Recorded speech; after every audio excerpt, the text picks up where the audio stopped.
जिनेन्द्रममलं प्रतिमं प्रबोधम् निर्मार्गममलं विबुधेन्द्रवन्द्यम् संसारसागरसमुद्रगृह्णप्रपोतम् वक्षे समादिशतकं प्रणिपत्य वीरम् येनात्मा बुध्यतात्मेव परत्वेनैव चापरम् अक्षयानन्दबोधाय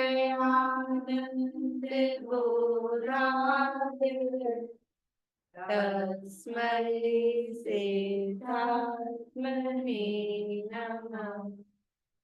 जयन्ति यस्याः वदतोऽपि भारती विभूतयः सिद्धक्रतोऽप्यनीतु शिवात्रे सुकृताय जिनाय तस्मै सकलात्मने नमः। सकल विभावनाभाविकल किया आत्मकल्याण परमानंद सुबोधमय नमो सिद्ध भगवान। आत्म सिद्धि के मार्ग का जिसमें सुभग विधान उस समाधि युक्त तंत्र का करूं सुगम व्याख्यान। नमो सिद्ध परमात्म को अक्षय बोध स्वरूप जिनने आत्मा पर जाना पर रूप जिनने आत्मा पर जाना पर रूप।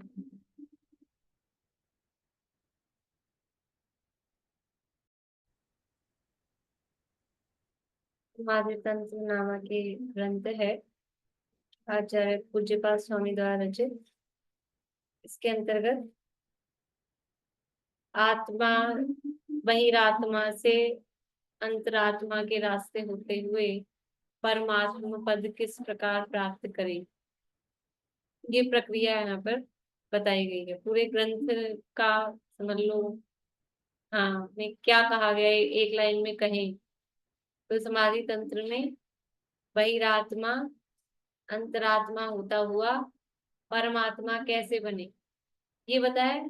शुरू में कह दिया था 3 प्रकार की आत्माएं 3 प्रकार की अवस्थाएं हैं और पूरे ग्रंथ में क्या चल रहा है वही चल रहा है। और मेजर पार्ट किस किस लिए है कि बहिरात्मा से अंतरात्मा कैसे बने। क्या अंतरात्मा बन जाएगा तो वो स्वतः ही स्वयं ही परमात्मा बनेगा ही बनेगा, लेकिन अब वो परमात्मा भी कैसे बने कि वो अपने मतलब उपासना करे वो उसके, क्योंकि वो चाहे सो रहा हो चाहे जाग रहा हो कुछ भी कर रहा हो उसकी श्रद्धा कहाँ पर है, उसके ध्यान में क्या है कि वो शुद्धात्मा है, उसके ध्यान में है श्रद्धा में है।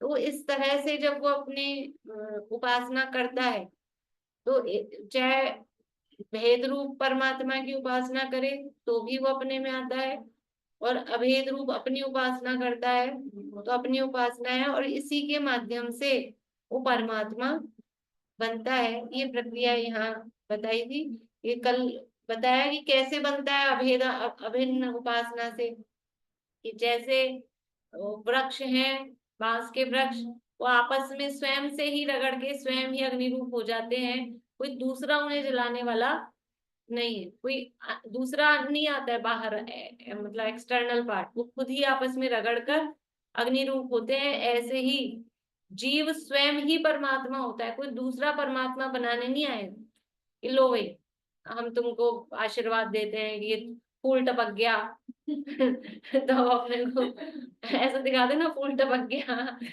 पिक्चरों में दिखाते हैं ऐसा आशीर्वाद मिल गया ऐसा कुछ, तो कोई आ जाएगा कुछ दे देगा, ऐसा नहीं है। स्वयं से ही, वो स्वयं ही जब अपनी उपासना करेगा तो स्वयं ही परमात्मा बन जाता है।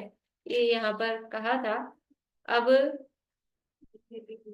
98 में उपास्य आत्मा नेवात्मा, नेव मतलब एक एवं, उपास्य आत्मानम एव आत्मा, तो एवं तो ये एवं नहीं है, एव आत्मा। अच्छा, तो एव से एव यानी ही, एव यानी ही होता है ना, बताया भी था कल, एव यानी ही, आत्मा ही, एव यानी ही होता है, देखिए नीचे अन्वयार्थ में दिया होगा, आत्मेव इकट्ठा ही किया है, अपने से ही अर्थ है ना, अपने से ही, आत्मेव संधि अलग नहीं की इसकी। हाँ, एव यानी ही, एवं नहीं है, बोलिए सेजन।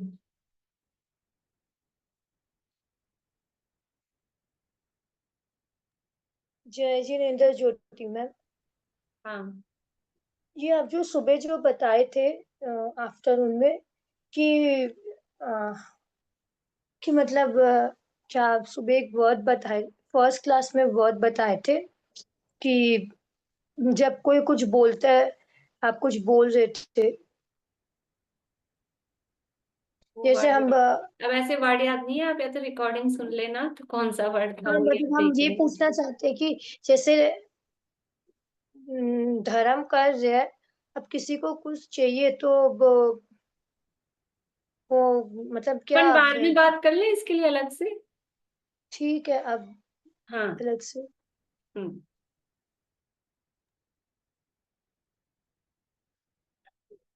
तो अब ये जो अभिन्न आत्मा है, उस अभिन्न आत्मा की उपासना का क्या फल है? भिन्न आत्मा की उपासना का फल भी बताया था कि परमात्मा बन जाता है। अभिन्न आत्मा की उपासना का फल भी ये बताया कि वो स्वयं परमात्मा हो जाता है। तो अब ये दोनों को उपसंहार करके, दोनों का कंक्लूजन करके 99 नंबर का श्लोक यहाँ पर कह रहे हैं, पेज नंबर 180 है, श्लोक पढ़ते हैं। हाँ, उक्त अर्थ का उपसंहार करके फल दर्शाकर कहते हैं,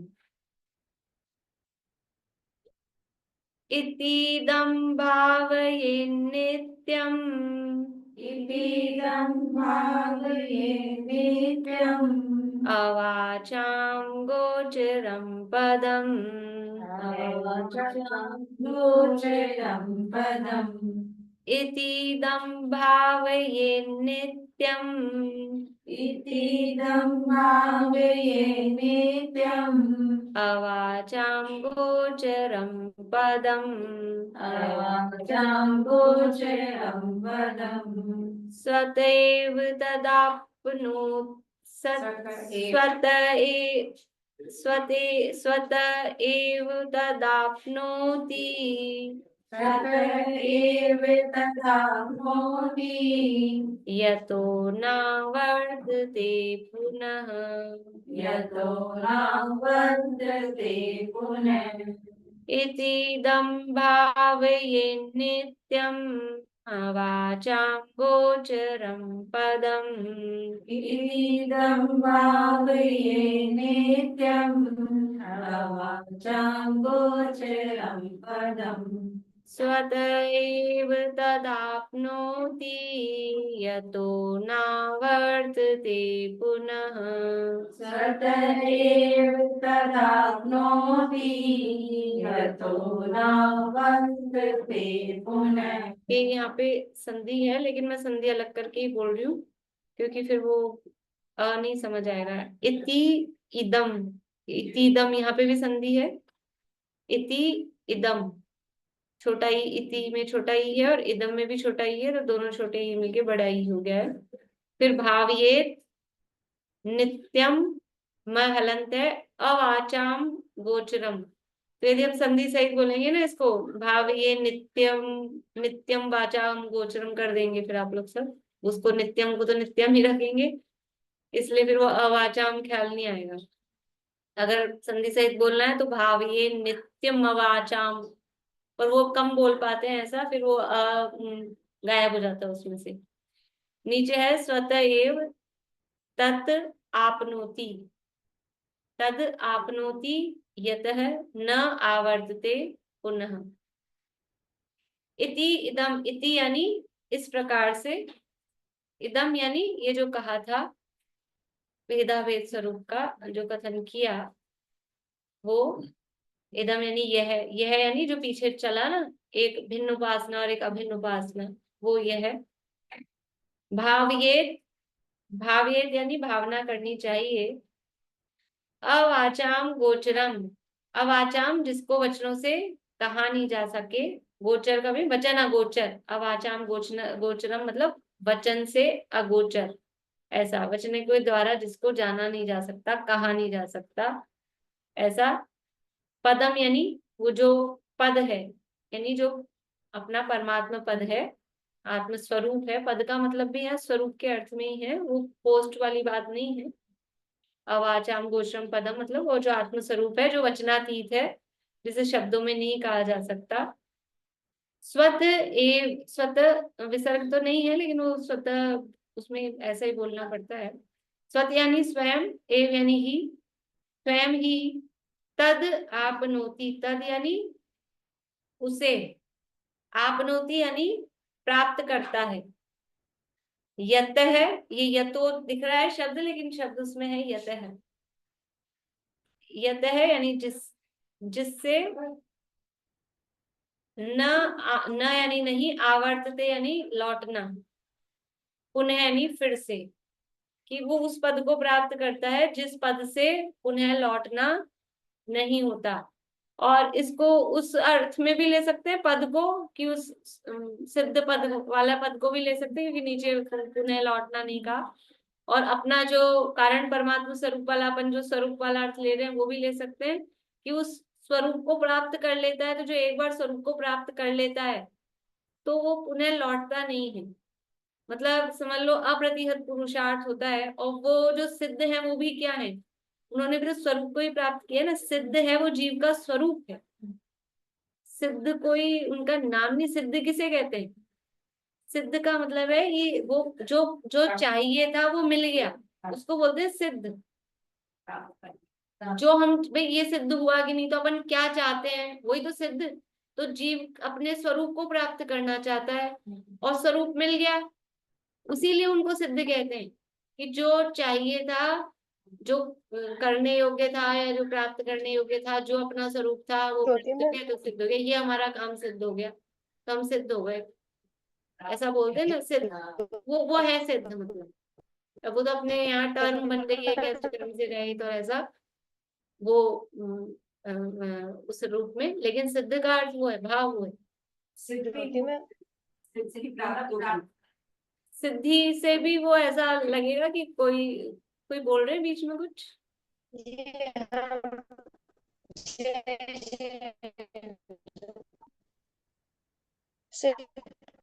मतलब जो तेजल, आपकी आवाज भी समझ नहीं आ रही है, थोड़ा नेटवर्क वीक है शायद।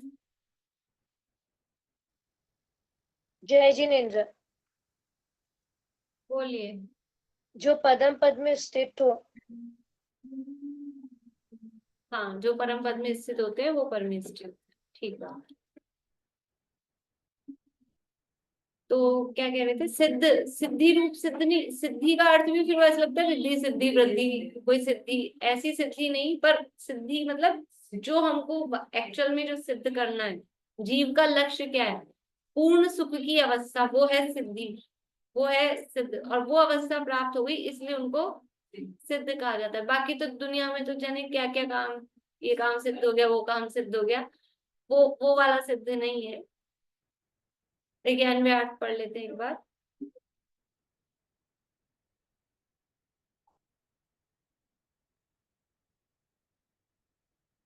इति यानी उक्त प्रकार से, इदम भेद अभेद रूप आत्म स्वरूप की, नित्यम शब्द रह गया अपना, नित्यम, नित्यम यानी निरंतर, हमेशा, भाविये, भावना करनी चाहिए। भावना करेंगे तो क्या होगा, इसलिए कह रहे हैं ऐसा करने से तत् यानी उस अवाचाम गोचरम पदम, अनिर्वचनीय परमात्म पद को स्वतः एव स्वयं ही यह जीव आपनोति, प्राप्त करता है। यतः जिस पद से पुनः फिर न आवर्तते, वापस नहीं आता, पुनर्जन्म लेकर संसार में भ्रमण करना नहीं पड़ता। यद्यपि ये क्योंकि अभी अब परमात्मा की पद की बात कर रहे हैं, पिछले श्लोकों से अपने को समझ में आ रहा है, इसलिए यहाँ सिद्ध दशा की प्राप्ति वाली अर्थ ही अपने को लेना है। अदरवाइज यदि हम आत्म स्वरूप को प्राप्त करता है, ऐसा भी हम ले लें, इस प्रकार से भेदा हुआ रूप अंतरात्मा भी बन रहा है, तो भी उसने उस पद को प्राप्त कर लिया है, वो दोबारा लौटेगा नहीं। कि सब संसार में तो जाता है, जन्म मरण तो करता है, कि वो जन्म मरण कितने से है, अर्ध पुद्गल परावर्तन भी करे ना भूल कर, अपने आत्म स्वरूप को भूल कर, तो भी अनंत संसार के आगे वो कुछ नहीं है, कुछ नहीं है, बूंद भी नहीं है, बिल्कुल। मतलब उस अर्थ में भी ले सकते, लेकिन यहाँ बात क्योंकि अब प्रकरण उसी तरह का चल रहा है, इसलिए वहां वापस लौटकर संसार में नहीं आता, मतलब सिद्ध दशा की प्राप्ति की बात यहाँ पर कर रहे हैं। श्लोक का पद्यानुवाद पढ़ते हैं। इतीदं भावये नित्यम् अवाचां गोचरं पदं, स्वतः एव तदाप्नोति, यतो नावर्तते पुनः। वेदाभेद स्वरूप का सतत चले अभ्यास, मिले अवाची पद स्वयं प्रत्यावर्तन नाश। टीका।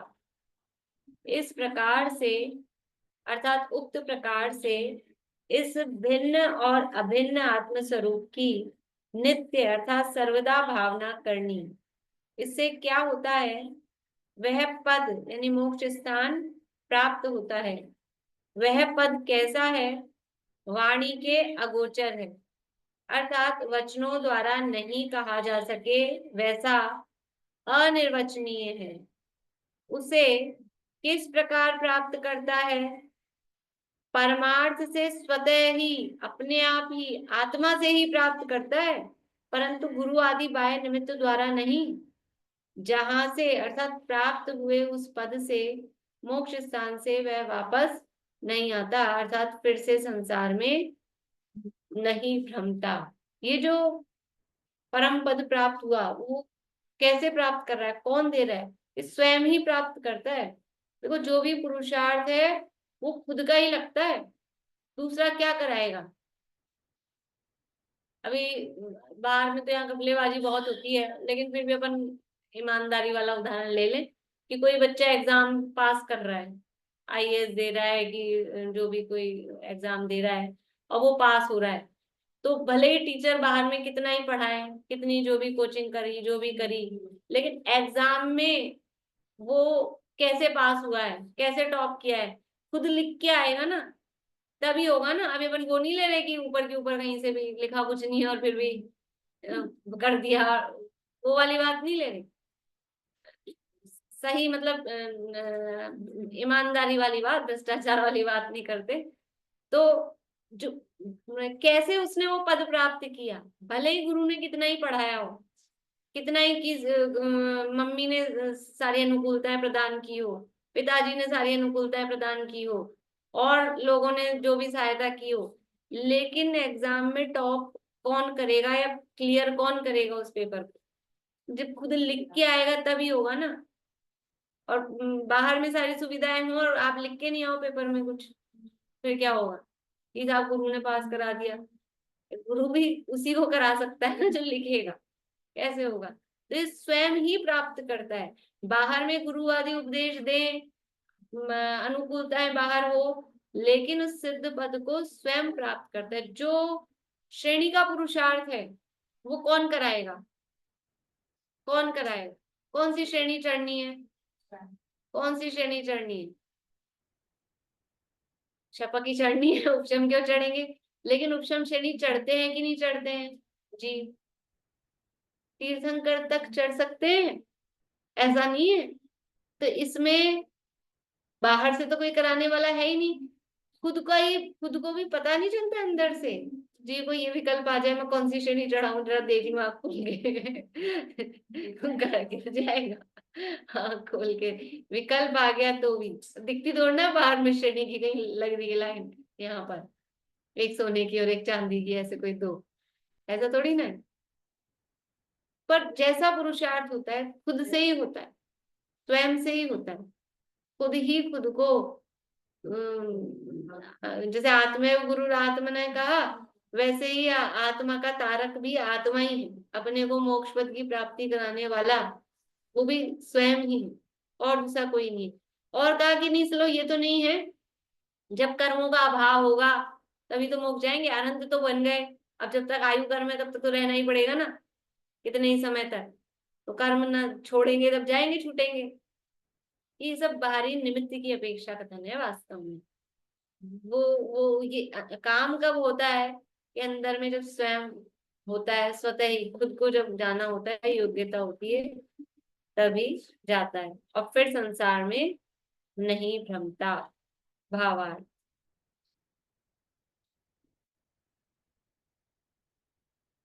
साधक को निर्विकल्प दशा में अपने आत्मा का आश्रय और सविकल्प दशा में अरहंत आदि की उपासनादि होती है। को छपा है कि कर लेना उसको। निर्विकल्प दशा में क्या होता है? अपने आत्मा का आश्रय, और सविकल्प दशा है तो उसमें क्या होगा? बाहर में अरहंत आदि की उपासना होगी। क्रम क्रम से आत्मा का आश्रय बढ़ता जाता है और भगवान की उपासना आदि रूप व्यवहार घटता जाता है। ये साधक दशा है। शुरू शुरू में मतलब ये साधक दशा ऐसी है कि नई नई शादी हुई हो ना लड़की की, वैसी है ये अंतरात्म दशा। पीछे भी एक श्लोक आया था ना कि वो उधर फिर जल्दी जल्दी विषयों में लौटता है, क्योंकि अभी उधर का रस है। तो नई नई शादी हुई हो तो हर हफ्ते पियर आना है, हर दूसरे दिन पियर जाना है, वो ज्यादा वो लगता है। ये पीहर है ना परमात्मा, ये अरहंत आदि पीहर है। तो अभी नया नया अभ्यास हुआ है आत्मस्वरूप का, तो टिका नहीं जाता है, तो लौट लौट के इधर शुभ में आता है। और जैसे जैसे अभ्यास बढ़ता रहता है, जैसे जैसे ससुराल में ज्यादा रहने लगते हैं। कितने दिन हो गए पियर गए हुए बताओ? 6 महीने हो गए। मेरी मम्मी याद दिलाती है 3 महीने हो गए। मैंने कहा अभी तो आई थी, तो 3 महीने हो गए कब आई थी। जैसे जैसे अभ्यास बढ़ता जाता है वैसे वैसे, और फिर पहले जाते थे तो 1 आध 2 4 दिन रुक के आते थे, लोकल है तो 1 आध 2 दिन ही ठीक है, सुबह नहीं शाम को जाते हैं, शाम को ही आ जाते हैं। सुबह भी नहीं जाते, ऐसा क्लास अटेंड कर। ऐसा है। तो ये जैसे जैसे वो आत्मा का अभ्यास बढ़ता जाता है, वैसे वैसे फिर ये क्रम क्रम से आत्मा का आश्रय बढ़ता जाता है और भगवान की उपासना आदि रूप व्यवहार घटता जाता है। अपने आत्मा की उपासना पूर्ण होने पर भगवान की उपासना रूप विकल्प का भी अभाव होता है। जैसे हमारे दादी सासू जी थे ना, अम्मा जी, अब वो समझ लो भगवान की ये हो गई ना पूरी अपने आत्मा की उपासना पूर्ण, तो उनको कभी नहीं देखा हमने पीर जाते अब कोई का ऐसा ही काम मतलब कोई ऐसा, हाँ, तो जो बड़े हो गए तो अब पीर जाने का काम ही नहीं, वो विकल्प भी खत्म हो जाता है। ऐसा उदाहरण घट रहा था इसलिए मैंने कहा मुझसे लोग थोड़ी हंसी मजाक भी हो जाती है उस बहाने से। क्रम क्रम से आत्मा का आश्रय बढ़ता जाता है और भगवान की उपासना आदि रूप व्यवहार घटता जाता है। अपने आत्मा की उपासना पूर्ण होने पर भगवान की उपासना रूप विकल्प का भी अभाव होता है। इसका नाम भिन्न और अभिन्न आत्म स्वरूप की नित्य भावना करना कहा जाता है। ये नित्य भावना, ये मतलब एक तीनों श्लोक समझ लो कनेक्टेड है। इसमें क्या कहा, ये भेदाभेद स्वरूप का सतत अभ्यास चले। तो आत्मा यानी अभेद स्वरूप अपने आत्मा की उपासना करे, फिर नहीं टिका जाए तो भेद स्वरूप परमात्मा की उपासना करे, फिर इधर आए फिर उधर जाए। तो जब इधर का अभ्यास बढ़ जाएगा, इस ये लक्ष्य नहीं है। भेद जो अभ्यास है, भेद भिन्न परमात्मा की जो उपासना का है, वो लक्ष्य नहीं है। सिद्धि की प्राप्ति, सिद्ध दशा की प्राप्ति वो उससे नहीं होगी डायरेक्टली। उसमें भी घूम के तो करना यही था ना, उसमें भी यही कहा था कि वो अपने आत्म स्वरूप को, पहले दासोहम पे था, फिर सोहम पे आया और फिर अहम पे। तो वो दासोहम तो छोड़ना ही पड़ेगा, सोहम भी छोड़ना पड़ेगा, तभी अहम होगा। इसलिए वो ये अभ्यास करता रहे। अपने आत्मा की उपासना पूर्ण होने पर भगवान की उपासना रूप विकल्प का भी अभाव होता है। इसका नाम भिन्न और अभिन्न आत्म स्वरूप की नित्य भावना करना कहा जाता है। ये नित्य चले, या तो आत्मा की उपासना करे, नहीं तो फिर बाहर में पंच परमेष्ठी की, इसके अलावा दूसरा काम नहीं। यही जब बढ़ता है तब जाके परमात्मा स्वरूप की प्राप्ति होती है। देखो इसीलिए गृहस्थी से, घर गृहस्थी में हम अशुभ में भी फंसे हुए हैं, तो गृहस्थ को इसलिए मुक्ति नहीं है। श्वेतांबरों में कहते हैं ना, गृहस्थ को भी मुक्ति क्यों नहीं हो सकती है? क्योंकि जब तक शुभ और शुद्ध, शुभ और शुद्ध ये नहीं चलेगा, अशुभ छूटेगा ही नहीं, तो वो पूर्ण शुद्धता की प्राप्ति कहाँ से होगी? अभी तो शुद्ध से छूट के शुभ और शुभ से छूट के अशुभ में जा रहे हो, और अब अशुभ का टाइम ज्यादा है, आपका मेजर पार्ट उधर है, तो शुद्धता में आना नहीं होता है जल्दी जल्दी। वो मुनि दशा में क्या होता है, मुनि दशा में जो छठा सातवां गुणस्थान कहते हैं, उसको अपन अपने शब्दों में कहें तो शुभ और शुद्ध, शुभ और शुद्ध ये चलता है, ये चलता है। और फिर श्रेणी के काल में वो शुद्ध में उपयोग टिका रहता है, और जो शुभ है वो अबुद्धि पूर्वक वो साइड में चलते रहते हैं। और वो अबुद्धि पूर्वक वाले भी जब खत्म हो जाए और पूर्ण रूप से शुद्ध दशा में स्थिर हो जाए, तब परमात्मा पद की प्राप्ति होती है। तो बाहर में जब तक ये रहेंगे तब तक वो विकल्प तो चलेंगे ही ना। के बाद तो फिर ऊपर ही चला जाएगा। कौन सी श्रेणी चढ़ रहा है तब है ना बात। हाँ, शपथ चढ़ेगा तो फिर नीचे आने का काम नहीं है। 8वें में चला गया तो फिर ऊपर ही जाना है।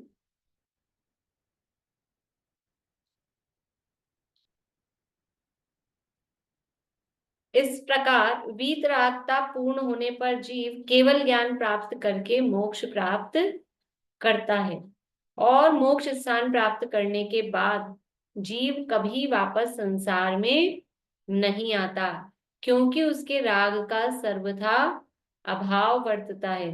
राग के बिना संसार अर्थात भव भ्रमण, जन्म मरण नहीं होता। जैसे राग के वशीभूत जा रहे थे ना बार बार में पीहर, और ये राग का अभाव हो गया, अब पीहर नहीं जाते, कहीं घूमने फिरने जाना है, तो राग है जब तक ये भ्रमण चलता है। राग का अभाव हो गया तो फिर अब वो पुनः लौट कर संसार में आना नहीं होता, जन्म मरण नहीं होता। विशेष स्पष्ट भगवान के समोशरण के लिए वो लोग जाते थे ना इधर उधर, तो ऐसा क्या कारण? भगवान समोशरण के लिए नहीं, भगवान के समोशरण गाथा थी प्रवचन सार में कि उनके विहार और दिव्य ध्वनि, उठना बैठना, खड़गासन अथवा पद्मासन, ये बिना इच्छा के होता है, राग नहीं है उसमें। हमारा तो जो हो रहा है ना, ऐसा नहीं कि कुछ जो खड़गासन से मोक्ष मालूम थोड़ा सा कुछ ऐसे कि जो पद्मासन से ये तो इस काल में गए हैं खड़गासन से, अदरवाइज पद्मासन से ही मोक्ष अच्छा। मतलब तीर्थंकर। बाकी तो कोई भी किसी आसन से जा सकते हैं, पद्मासन से तीर्थंकरों का ऐसा रहता है ज्यादातर पद्मासन से जाते हैं। खैर काल दोष में गिनाया नहीं है, लेकिन फिर भी ज्यादा किससे गए हैं, पद्मासन से ही गए हैं ना, इसलिए। पर अन्य तो सामान्य के लिए दोनों आसन कहे ना, खड़गासन और पद्मासन, दोनों आसन से जा सकते हैं।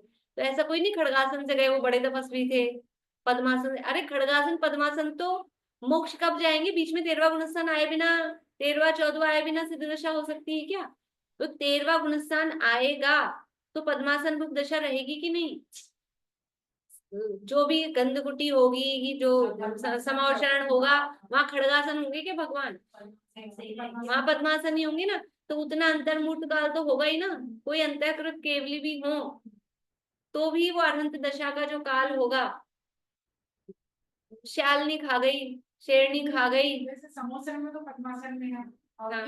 फिर खड़गासन, फिर खड़गासन अपने आप हो जाता है। ये उनकी बिना इच्छा के विहार होता है तो अपने आप खड़गा, ये विहार भी उनका व्यायवती नामकरण के उदय से, जब वो कर्म का इस तरह का उदय आता है ऑटोमेटिक अपने आप होता है।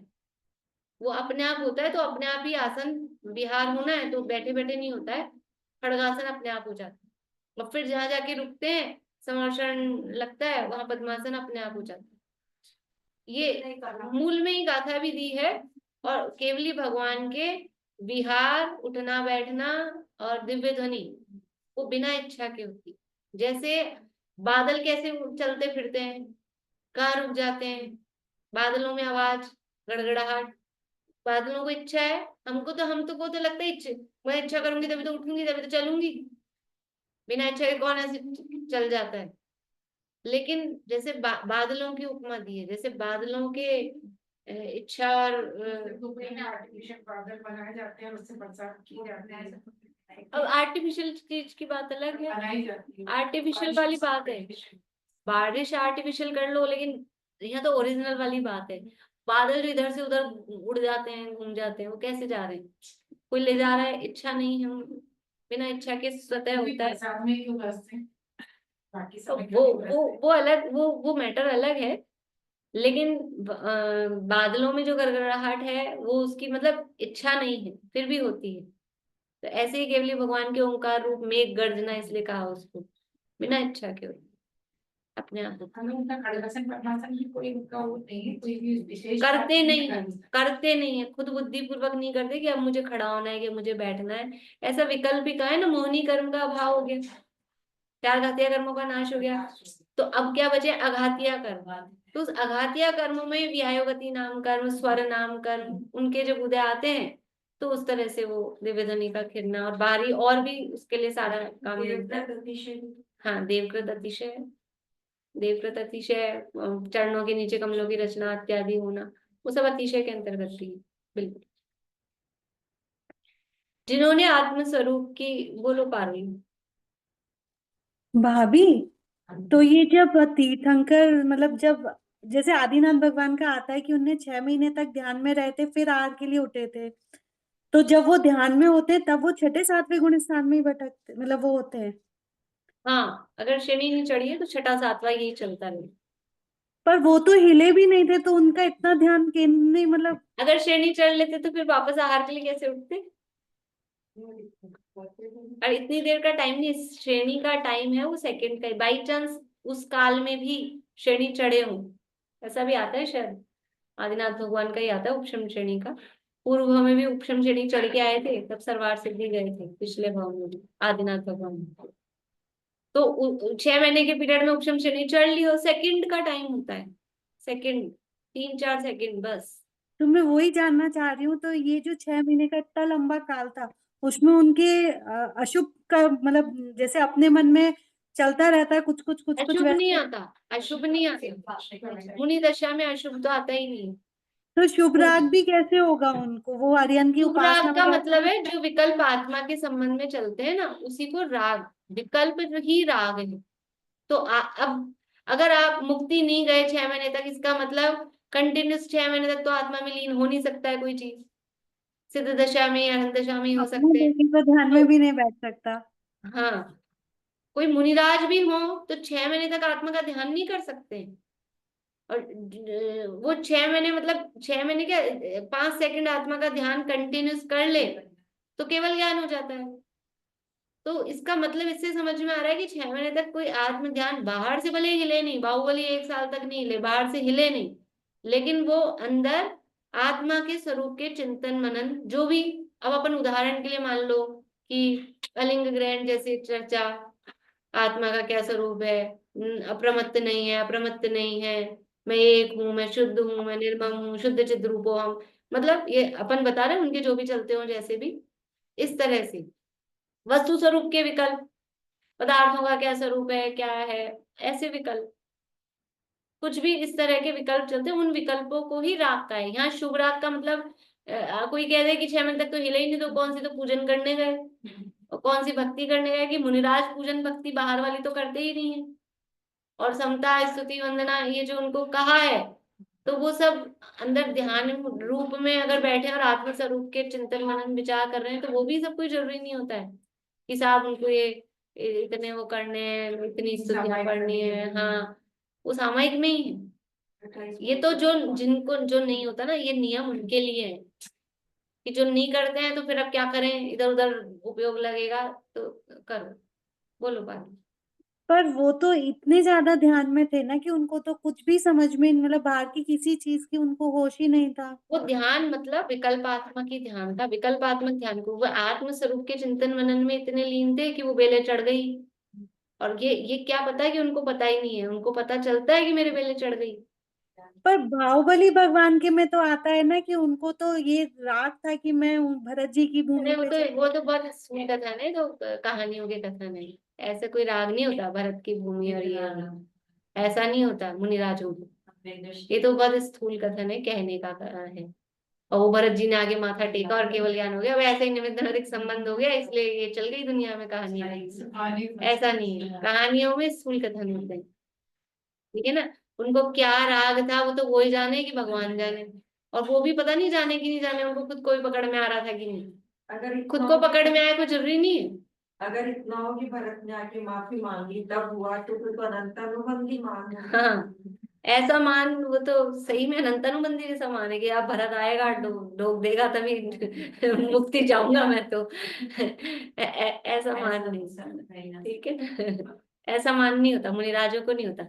उनके लिए आता है नकुल और सहदेव मुनिराज के लिए कि मेरे भाई चल रहे हैं, कि साधन में चल रहे हैं, ऐसा विकल्प नहीं आता है मुनि दशा में इस तरह।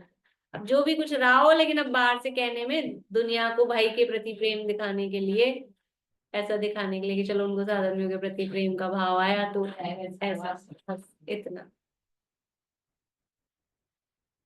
जिन्होंने आत्म स्वरूप की प्राप्ति के लिए आत्मा का पूर्ण विकास साधा है, उन अनंत और सिद्ध परमात्मा के स्वरूप को यथार्थ रूप से जानकर तद्रूप होने की भावना में मग्न रहना और फिर अपने आत्म स्वरूप में स्थिर होने का सदा दृढ़ अभ्यास करना। यानी ये जो जिन्होंने पहले साध लिया ना, क्यों उनके पास जा रहे हैं कि अपने को जो प्राप्त करना है, ये उसको उस चीज को प्राप्त कर चुके हैं, इसलिए हम इनकी संगति में रहेंगे तो हम इनसे सीखेंगे कैसे प्राप्त करते हैं, हमें वो जल्दी प्राप्त होगी। अब जिसको मिला ही नहीं परमात्मा पद और उसकी संगति में रहो तो फिर क्या होगा, जब उसने ही नहीं प्राप्त किया तो कैसे मिलेगा। किससे पढ़ने जाएंगे, सीए की पढ़ाई पढ़नी हो तो किससे पढ़ने जाएंगे, जो खुद ने तो खुद तो एग्जाम में पास ही नहीं हुआ वो, और उससे पढ़ने जाएंगे आप पढ़ा दो। खुद तो 12th फेल है और सीए की पढ़ाई पढ़ाए। ये तो हो सकता है कि उसने सीए नहीं बना और सीए हाँ, वो बात अलग है, उदाहरण एक जैसी समझना, लेकिन इसलिए मैंने आगे बोल दिया 12th फेल हो, 12th पास भी नहीं हो, अब पढ़ने जाओगे क्या पता, थोड़ा सा तो देखोगे ना उसकी डिग्री कि क्या है। अब दुनिया में तो चलता है, तो उदाहरण एक देश ही लगता है। टीचर सारे ऐसे नहीं आजकल टीचर्स ही कहते हैं कि हमने सीए दिया, लेकिन हम ये बताते हैं कि हम क्यों नहीं पास हुए और तुम पास हो जाओगे, वो गलती नहीं, वो उसमें तो ये उसने पढ़ाई की और ये तो लक चलता है ना, उसमें लक चलता है तो फिर वो पढ़ा सकता है, उसमें कोई दिक्कत वाली बात नहीं है। वो वहाँ वो बन तो गया ना, पढ़ाई पूरी की तो उस ज्ञान तो पूरा ही गया ना ऐसे। तो जिन्होंने आत्म स्वरूप की प्राप्ति के लिए आत्मा का पूर्ण विकास साधा है, उन विशेष स्पष्टीकरण, उन अनंत और सिद्ध परमात्मा के स्वरूप को यथार्थ रूप से जानकर तद्रूप होने की भावना में मग्न रहना, फिर अपने आत्म स्वरूप में स्थिर होने का दृढ़ अभ्यास करना। एक तरीका बता रहे हैं, 181 नंबर पेज है नीचे। ऐसा करने से वचनातीत अतीन्द्रिय परमात्म पद की प्राप्ति होती है। वह पद प्राप्त करने के बाद संसार में पुनः जन्म नहीं लेना पड़ता। सदा के लिए संसार के सर्व दुखों से जीव का छुटकारा होता है और वह सदा ज्ञानानंद में मग्न रहता है। प्रस्तुत श्लोक में स्वतः एव शब्द बहुत अर्थ सूचक है। वह बताता है कि परमात्म पद की प्राप्ति अपने में से ही, अपने पुरुषार्थ से ही होती है। उसमें तीर्थंकर भगवान आदि की उपासना, दिव्य ध्वनि, गुरु का उपदेश आदि बाह्य निमित्त होने पर भी निमित्तों से निरपेक्ष पने परम पद की प्राप्ति होती है, निमित्तों से कभी नहीं होती। क्योंकि जहां तक निमित्तों की ओर लक्ष्य होता है वहां तक आत्मा की ओर लक्ष्य नहीं जाता। निमित्तों से प्राप्ति नहीं होती है, निमित्त होते हैं बाहर में, लेकिन अगर वो निमित्तों पर ही लक्ष्य करेगा, ये निमित्त, तो फिर वो यही देखता रहे, गुरु जी को ढोक, मम्मी को ढोक, पापा को ढोक, और यही करता रहे और उन्हीं की भक्ति करता रहे, गाने गाता रहे। पढ़ाई कब करेगा? पर एग्जाम लिखने से पहले भी इनकी पूजा, माता पिता की पूजा, गुरु जी की पूजा, तो 3 घंटे मिले थे, 1-2 घंटे इसमें ही गुजार दिए, तो कैसे होगा? नहीं कर पाए। परमात्मा होने की शक्ति अपने में ही विद्यमान है। उस शक्ति का सम्यक प्रकार से श्रद्धान ज्ञान करके आत्म सन्मुख होकर उसे प्रकट करने का अविरत प्रयत्न किया जाए तो अवश्य परम पद की प्राप्ति होती है। मतलब वो जो स्वतः ये शब्द दिया है ना, स्वतः ये, तो वो ये बताना चाह रहे हैं कि भगवान बनने की ताकत है तुझ में, भगवान बनने की ताकत है मुझ में, और मैं मान बैठा पुजारी हूं बस में। ये शक्ति बता रहे खुद को प्राप्त होगी, शक्ति खुद में है। इसलिए ऐसी तू मान्यता को छोड़, तेरा प्रभु तुझ ही में डोले। बाहर में कोई नहीं आएगा, बाहर वाले गेट तक ही रहने वाले हैं। वो गेट तक, मतलब ये गुरु आदि की एंट्री कहाँ तक है? वो अंदर जब आत्मलीनता होगी तो उनका काम नहीं है, वो खुद को ही करना पड़ेगा। ये इतना लिख के बता रहे हैं, ऐसा ऐसा करो, पहले उनका स्वरूप जानो, फिर उसमें तद्रूप होने की भावना में मग्न रहो, फिर आत्मस्वरूप में स्थित होने का दृढ़ अभ्यास करो। अब आप ही करा दो ना आके, पूज्यपाद आचार्य, आप हमारे अंदर घुस के और फिर बता दो ऐसे ऐसे डूबो, कि इतना बता दिया, अब तो डूबना खुद को ही पड़ेगा ना। क्या करेंगे? वो तो खुद को ही करना पड़ेगा ना। तैरना सीखना है तो वो समझ लो साथ में रहेंगे अपने को कोच, लेकिन फिर भी हाथ पैर तो खुद के ही चलाने पड़ेंगे ना। वो तो गाइड करेगा ना, ऐसे करो, ऐसे पाँव ऊपर करोगे, नीचे करोगे, हाथ हिलाओ, ये करो। मुझे नहीं आता, लेकिन बोल रही हूँ जैसे भी आता हो। तो वो तो गाइड ही करेंगे ना। करना तो खुद को ही पड़ेगा ना। साइकिल चलानी है, गाड़ी चलानी, कुछ भी करना है, वो अगल बगल में बैठेगा सिखाने वाला, लेकिन कब एक्सीलेटर देना है, कब ब्रेक लगाना है, कितना स्टीयरिंग घुमाना है, खुद को ही करना पड़ेगा ना। खुद को ही करना पड़ेगा हर काम। दुनिया के विषय भोगों के काम भी खुद को करने पड़ते हैं। ये तो परमात्मा स्वरूप की प्राप्ति। तो इसलिए ये नहीं कह रहे कि अब मजबूरी हो गई, खुद को करना पड़ेगा। ये कह रहे तुम्हारे ही हाथ में, दूसरे की आवश्यकता नहीं है। अपनी शक्ति को पहचानो और अपने परमात्मा स्वरूप में लीन हो। इसी भावना से श्लोक पूरा हो गया है। आगे शेष चर्चा करें। बोले मीना चाची। ये 99 का जो हिंदी का है ना, प्रत्यावर्तन मतलब क्या होता है ये? वही लौट के आना। प्रत्यावर्तन, आवर्तन यानी लौटना, प्रत्यावर्तन वापस लौट कर आना।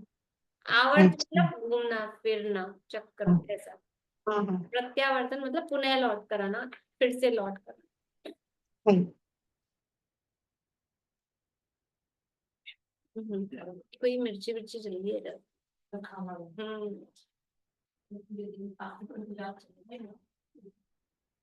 रत्न मुक्ति कमार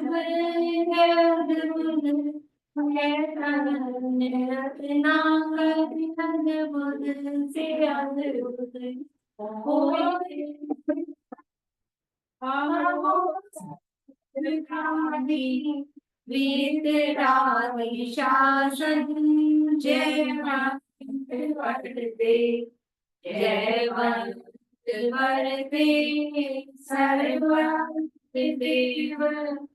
जयवंत वरते निर्घ्रांत गुरुवर, जयवंत वरते श्री जयवाणी,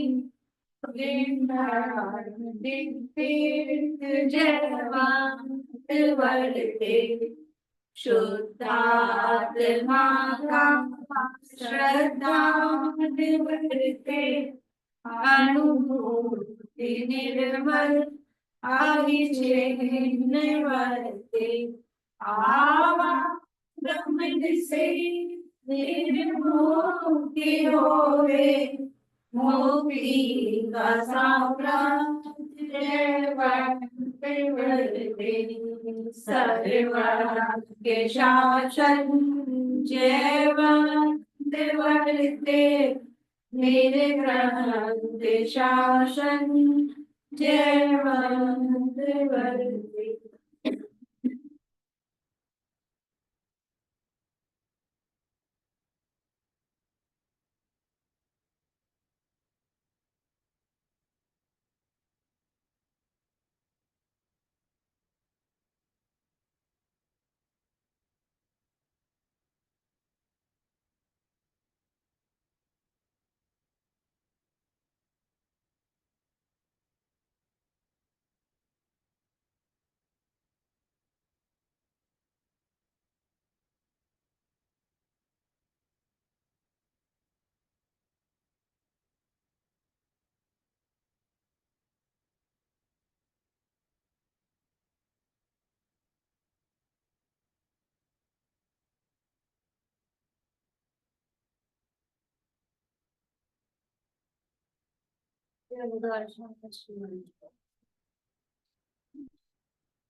वैसे ही पाठ करना।